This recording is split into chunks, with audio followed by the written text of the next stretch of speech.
I've always wanted to photograph Samuel Beckett since 1972. And as most people know, the man is a very reclusive man. He doesn't like the camera. But in 1980, I knew he was in London. And he was staying at the Hyde Park Hotel. And I went down to see him. And the commissionaire, I said, I'd like to speak to Mr. Beckett. And the commissionaire phoned up his room. And I heard him say, there's a newspaper photographer down here. I'd like to see you. And the message came back, Mr. Beckett is not in.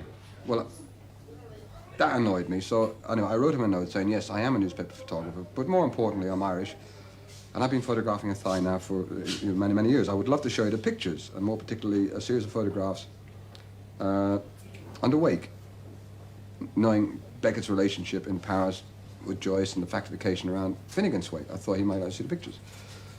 I left a note, and I phoned up the next morning, and I was asked who's calling. I said, it's Mr. Minihan, and I was put straight through to his room. He said, Mr. Minihan, thank you for your note. I would like to see the pictures of a thigh and a wake. How about 9 o'clock the next day? I saw him in the hotel. He went very carefully through the photographs and just came across, looked at the pictures and came across this shot of Peter Boland. And I'm rather proud about this because he looked quite a long time and said, who is he? And I said, that's Peter Boland. And I said, he's a friend of mine. I've been photographing a thigh for years. And he said, it's a fine portrait.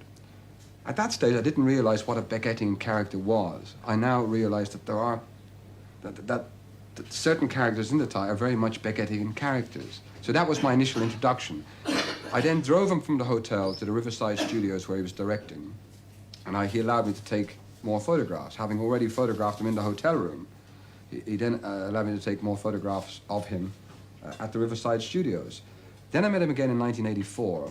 And he was writing to me at this stage. I'd write to him. He said, fine, love to see you. He said to me, glad to see you in Paris, provided you leave your camera at home.